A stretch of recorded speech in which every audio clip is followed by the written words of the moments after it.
just a matter of time. Because this is ridiculous, y'all watching, us watching this shit. You feel me? So he wants me to do nothing, but he's not saying he doesn't want Justin to use his brain and everybody to use their brains and to figure out whatever. So are you coming out? There are no misconceptions. You see what I'm saying? I had to work to get the money every time. When I'm not in the show, and the show is still, they're going, how you keep yourself off your own show? Oh, I don't understand that. Right. I'm like, cause this motherfucker on automatic pilot. So it's not like he hate Diddy, but you know, sometimes niggas might do fuck shit that we don't know about. Well, for him to make the documentary, I think he hates Diddy. Nah. Nah? That's business. That's just business? Business. Coming out. I know next year is gonna be a number 2. Season 2. I just put it on YouTube. I just put it on YouTube. Well, we can subscribe and get it. I love it. I kind of like Diddy. Did you actually expect it to be as big as it got? I expected it to be bigger. It's actually exceeding my expectations now. Wow. Stranger Things is a huge show, and it's outperforming Stranger Things on Netflix. It's outperforming. From the moment The Reckoning appeared on Netflix, it was clear this wasn't another celebrity documentary quietly dropped into the algorithm. The response was immediate and overwhelming. Viewers didn't just watch it, they binged it, shared it, debated it, and dissected it frame by frame. Within days, it was outperforming shows that normally dominate global charts, including scripted juggernauts that cost hundreds of millions to produce. What made this different wasn't polish or spectacle, it was timing. The documentary arrived when the public appetite for unchecked celebrity narratives had reached its breaking point. This wasn't a comeback story or a nostalgic tribute. It was positioned as an autopsy of power, released while the subject's real-world legal and personal collapse was still unfolding. That alone made it impossible to ignore. Add to that the fact that this wasn't driven by journalists chasing clicks, but by a rival who understood spectacle, silence, and suspense better than most studios. The series didn't ask viewers to judge. It simply placed information in front of them and let the implications linger. And once people realized this wasn't just about one man, but about how entire systems protect influence, the curiosity turned into obsession. But the numbers weren't the real shock. The real shock was who was standing behind the curtain. Some people might like it, some people might not like it. It's a real film. And I'll say this, I came from the doctor's office today. The receptionist was talking about it over the phone. It's the #1 most watched thing on Netflix right now. The subway, the guy coming up the stairs was talking about it. Chris, it's the #1 most watched thing on Netflix right now. First of all, let's factor in 3 things. Number 1, it's a documentary on Netflix. Number 2, it's executive produced by 50 Cent. Number 3, it's about basically the downfall of one of the biggest celebrities ever. It's epic. So are you coming out? I know next year is going to be a number 2.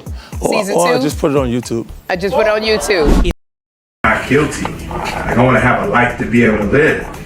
You know, it's really going to be hard for me to take more hits than I take it. You didn't do anything wrong on any front, and you've come to New York to face things head on. If anyone's ever paying any attention to what you've actually been doing, you've handled this with complete honor. We're losing sight of the big picture, man. It's the middle of September, and there's still no indictment. Bro, then you have to have a spokesman. You have to have some sort of comms to constantly be pushing that, Mark. It's dealt in the dirtiest of dirty business of media and propaganda. This isn't just about Diddy the mogul anymore, waiting for the right moment. He says things, he doesn't even know what he's saying is like fruity. He says something fabulous and he goes, yo, no, but me and you, we ain't party. Like, we need to party. What are you talking about? And when people say that to me, I get a little uncomfortable. When you see Jadakiss put his head down, like, while we stuck here right now, and the cameras is rolling, everybody see, don't make like it's just me, man. Fluffy do some like, a little fluffy stuff. Now you guys, like, we here to like try to raise money for these, mosquito bed nets. Shout out. That's a Christian. Can we get a shout out? Let's go.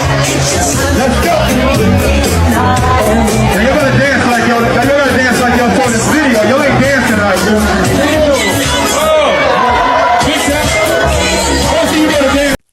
glance, 50 Cent's role looked simple. Executive producer, outspoken critic, longtime rival. But as the episodes unfolded, it became clear this wasn't a standard producer credit. This was strategy. Every statement he made publicly felt deliberate, short, calm, almost casual. Yet each one landed like a pressure point. He didn't over-explain. He didn't argue. He let the footage and the timing do the work. For years, his feud with Diddy had been dismissed as personal tension or industry rivalry. The Reckoning reframed that history. This wasn't about bitterness. It was about patience.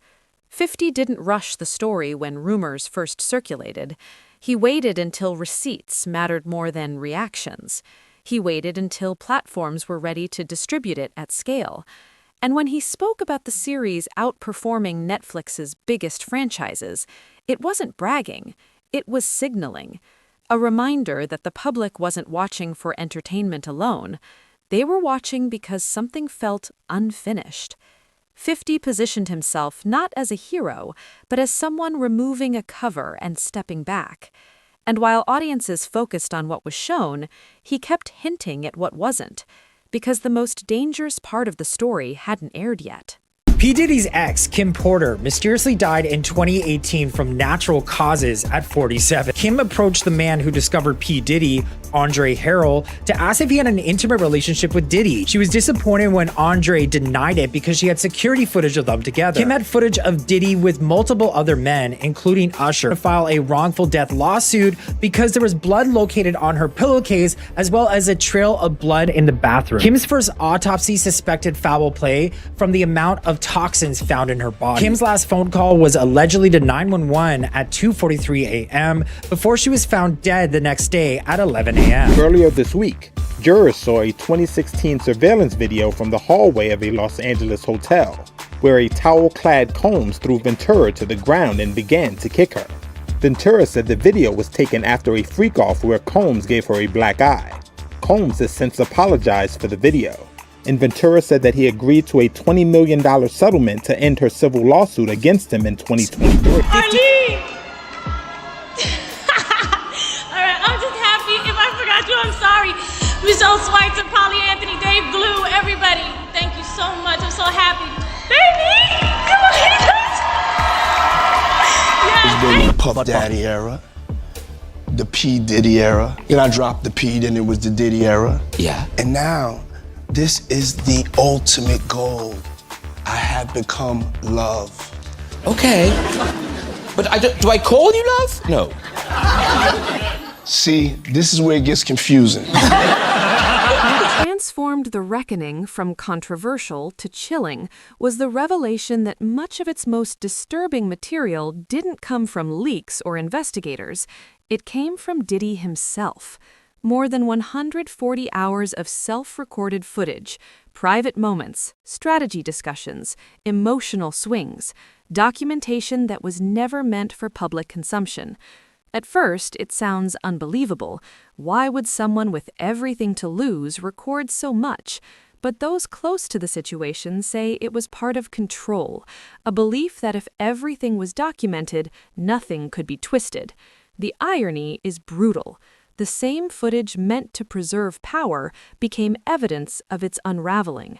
Netflix only used fragments, minutes from days of recordings, and that decision raised more questions than answers, because what viewers saw already felt excessive. If that was the edited version, what was left out? Insiders began whispering about meetings that shouldn't have been filmed, conversations that crossed legal lines, and moments where paranoia replaced confidence. Suddenly, the camera wasn't neutral, it was a witness. And somewhere between those hours of footage lies the reason Netflix hesitated, lawyers intervened, and the narrative shifted from scandal to something far more serious. Among all the names mentioned in The Reckoning, one carried a different weight: Kim Porter. Her presence in the series was brief, almost careful, yet impossible to ignore. She wasn't framed as gossip or spectacle, she was framed as absence. Someone whose story existed on the edges but never fully entered the frame. Kim wasn't just a former partner, she was a constant in Diddy's life, long before the empire reached its peak. Those who knew her described her as grounded, observant, and fiercely private. When she passed unexpectedly, the official explanation was accepted publicly, but privately, questions lingered. Over time, those questions turned into rumors, then into whispers that refused to disappear. The reckoning acknowledged her influence without opening the door completely. According to multiple production sources, that wasn't an oversight, it was a decision. The material surrounding Kim was said to be emotionally heavy, legally complex, and potentially explosive. Including it would have shifted the series from documentary to investigation, and by leaving it partially untold, the series did something more powerful. It made audiences realize there are chapters still missing, and missing chapters often speak the loudest. Kim Porter is the mother of their two twins, and she was in a relationship with P. Diddy for roughly 13 years. She was planning on releasing a tell-all book if he tried. In the book, Kim approached the man who discovered P. Diddy. P. Diddy would make Kim use a strap-on to please him. Kim's family allegedly was going to file a wrongful death lawsuit. A model, actress, and mother. And there's still no indictment. Bro, then you have to have a spokesman. You have to have some sort of comms to constantly be pushing that, Mark. It's dealt in the dirtiest of dirty business of media and propaganda. The videographer that Diddy didn't pay, they are saying 50 has footage that will not only add more time to Diddy's sentence, but Diddy might not ever come out. Diddy was recording because he thought he was about to beat the case. So he wanted to do a Netflix documentary. Didn't pay the guy, and then 50. One of the most unsettling themes in the series wasn't the allegations or the footage. It was the concept of love. A name Diddy embraced publicly as a reinvention, a symbol of growth, healing, and peace. But the reckoning reframed that word entirely. Across multiple relationships, a pattern emerged. Intensity followed by control, affection intertwined with power, public devotion contrasted with private volatility. The documentary didn't accuse every partner of the same experience, but it highlighted a recurring imbalance. Love wasn't presented as mutual, it was presented as consuming. The Cassie Ventura lawsuit became the moment the illusion collapsed completely. Once footage surfaced that contradicted years of curated imagery, the narrative could no longer be managed. The series didn't dwell on shock, it focused on context. How a brand built on emotion can be weaponized, how charm can coexist with fear, and how rebranding doesn't erase behavior. By the time the segment ended, love no longer sounded aspirational. It sounded performative, and that performance was starting to fall apart in public. For decades, Diddy's image felt immune to consequence. Lawsuits came and went, rumors faded, influence remained intact, until it didn't. Federal raids marked the turning point, not because of what was seized, but because of what they symbolized: authority entering spaces once considered untouchable. The documentary tracks this shift carefully, showing how quickly allies distanced themselves once the legal tone changed. Charges followed. Not all stuck, but enough did damage. And throughout it all, the reckoning cameras were rolling, sometimes capturing public moments, sometimes using footage Diddy never expected to be seen. His legal team fought aggressively, accusing Netflix of exploitation. Netflix responded simply. The material was lawfully obtained. That response mattered because it signaled that the narrative was no longer negotiable. The story had moved beyond reputation management. It was now documentation. And once the courtroom scenes began, the illusion of control was gone. Power that once dictated silence was suddenly subject to record. Organizing everything. Allegedly, they are saying that he is on video, film, tampering with witnesses, giving out address, we'll pay for your lawyers, all kind of shit that can be counted as witness tampering, obstruction of justice. And 50 of all people has his hands on this footage. And I'm hearing that this could implicate Diddy's lawyers in some bullshit. They could be charged. This shit is getting wild. And I'm hearing that this 50 Cent documentary is just the fucking tip of the iceberg, and I like it. Others claim the footage captures emotional breakdowns, shouting matches. Perhaps the most chilling response to the reckoning wasn't outrage or defense. It was silence. Artists who once stood beside Diddy vanished from the conversation. No statements, no support, no condemnation either. Just distance. That absence spoke volumes. In industries built on alliances, silence is rarely neutral. Insiders began suggesting that fear, not loyalty, was driving the response. Fear of association, fear of appearing in unreleased footage, fear of timelines overlapping in ways that couldn't be explained away. The series hinted that Diddy wasn't alone in many of the environments he documented, and as speculation about the unseen 140 hours grew, so did anxiety. Publicists scrubbed archives, old photos disappeared. The industry didn't rally, it retreated. And that retreat suggested something deeper than one man's downfall. It suggested a system suddenly aware it might be exposed next. Just when it seemed the narrative had reached its conclusion, a new chapter emerged.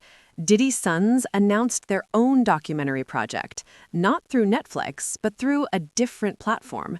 Their framing was personal, emotional, focused on legacy rather than defense. The teaser alone reignited debate. Was this an attempt to humanize their father or to reclaim their own identities from a collapsing brand? For the first time, the story shifted away from power and toward inheritance. What does it mean to grow up inside an empire that implodes publicly? The sons weren't speaking as executives or public figures. They were speaking as children, forced to reconcile memory with reality. That perspective complicates everything, because it reminds viewers that no matter how large the scandal, the fallout is generational. And with rumors of unreleased footage, possible sequels, and deeper investigations still circulating, one truth becomes clear. The reckoning wasn't an ending, it was a trigger. And whatever comes next won't just reshape one legacy, it may force an entire culture to confront what it chose to ignore. Oh, Buffy did this and adopted your kid and adopted this. There's no adoption. None. Oldest. His name is still Brown. People thought I was absent, things of that nature. It was basically instructed by Kimberly. Buffy wasn't too happy about anyone who had a relationship with Kimberly. I was very much under, listen, don't do that tough guy Mount Vernon shit. You will get killed. Even to the point where I remember, you gotta listen to Kimberly. Because not only was she trying to save me, she was putting her own life in danger. I haven't had issues with Puffy. I don't like him like that. Like, I don't like things that he would do. Right. And make me uncomfortable. So we're speaking on Diddy. We're speaking on Puff. Yeah. Okay. But I don't have that thing where we ain't had no thing. I wasn't sending nothing at him. Like, if it was on the street side like that, we would be actively doing things to each other. Right. And we wasn't doing that. Right. So it gets to, I always go into what would I do in a situation like this? Like when that type of thing happens. Like, and I'm going, I don't know. I hope things are all right for him internally. By the time the reckoning reached its final moments, many viewers felt an unexpected reaction. Not closure, but unease. A lingering sense that the story had deliberately stopped short of something far bigger. Throughout the series, there were moments that felt intentionally restrained. Conversations that ended just before becoming specific. Clips that hinted at context but never fully delivered it. This wasn't accidental. According to people familiar with the production, significant portions of material were left out not because they lacked credibility, but because they carried consequences. Legal, reputational, and cultural consequences that extended beyond a single individual. The decision to exclude certain footage wasn't about protecting the audience, it was about containing the blast radius. When a documentary chooses caution over completeness, it signals that what remains unseen may be more destabilizing than what's already public. And that realization reframes the entire series. Suddenly, every included scene feels curated, not comprehensive. The narrative shifts from exposure to implication. Viewers aren't just watching what happened, they're being invited to imagine what couldn't be shown. And imagination, fueled by partial truth, often travels further than fact. The absence becomes evidence in itself. Because if this was the version deemed safe enough to release, then the unreleased version must carry truths that could fracture more than just one legacy. Most stories of celebrity collapse follow a predictable arc: revelation, outrage, accountability, and then gradual disappearance from public focus. But The Reckoning disrupted that pattern entirely. Instead of closing the chapter, it cracked the door open wider. Even after legal outcomes and public fallout, the story continues to gain momentum rather than lose it. That's because the narrative no longer belongs to a single moment or a single platform. It lives in speculation, anticipation, and silence. With rumors of additional footage, follow-up documentaries, and unreleased chapters circulating constantly, the public remains suspended in a state of expectation. Every cryptic comment, every delayed response, every non-denial keeps the story alive. The most unsettling part is that no one involved seems eager to declare it finished. Not the platforms, not the producers, and certainly not the audience, because this no longer feels like a scandal with an expiration date. It feels like a slow unraveling of a system that operated for decades without meaningful scrutiny. And once that unraveling begins, it doesn't simply stop when one person falls. It continues outward. That's why this story lingers. It doesn't offer resolution, it offers momentum. And momentum, when paired with withheld information, ensures that whatever comes next won't feel like a sequel. It will feel like a reckoning that was always delayed, never avoided. I feel like I need to wash, like I'm dirt. It shows you his character. I mean, and what's the odds that you would do that in front of the camera? We have learned it's all part of an investigation into human trafficking claims. Neighbors in Los Angeles say there are often parties and visitors to the home. See that a lot of girls, maybe 5 or 6 girls outside, some leaving, some not, some going in, black Suburbans. Never know. I never thought anything of it, but now this is crazy. Combs is named in several civil lawsuits, including claims of sexual. As the dust from the reckoning settled, one detail became impossible to ignore. It wasn't what people were saying, it was what they weren't. In an industry built on instant reactions, public statements, and carefully worded defenses, the silence surrounding Diddy's collapse felt unnatural. Artists who once praised him as a mentor disappeared from interviews. Executives who built careers alongside him suddenly had nothing to say. Longtime collaborators avoided even indirect mentions of his name. This wasn't neutrality, it was distance. And distance, in moments like this, often signals fear rather than loyalty. Insiders quietly suggested that the reason for this collective withdrawal wasn't sympathy or moral clarity, but uncertainty. No one knew what might surface next. With over 140 hours of unreleased footage rumored to exist, every past interaction became a potential liability. Old party photos weren't memories anymore, they were timestamps. Every appearance carried the risk of being contextualized by footage no one had seen yet. That uncertainty froze the industry. Silence became a form of self-preservation. And in doing so, it unintentionally confirmed the documentary's most unsettling implication, that Diddy's story was never isolated. It was embedded in a network of access, protection, and unspoken agreements.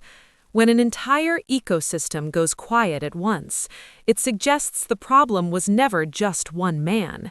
It suggests a system suddenly afraid of its own reflection. What makes this saga uniquely dangerous isn't the downfall that already happened, it's the anticipation of what hasn't. In most celebrity scandals, exposure drains interest. Here, it fuels it. The idea of unreleased footage, withheld chapters, and competing platforms circling for rights has turned the story into a live wire. Industry insiders speak of follow-up projects not as sequels, but as escalations. Entire narratives that were intentionally delayed because the moment wasn't right. Legal teams remain on edge, not because of what's public, but because of what could become public. And looming over everything is the uncomfortable reality that the footage was self-recorded. This wasn't surveillance, it wasn't investigative journalism, it was documentation created by someone who believed they would always control the outcome. That belief may prove to be the most consequential mistake of all.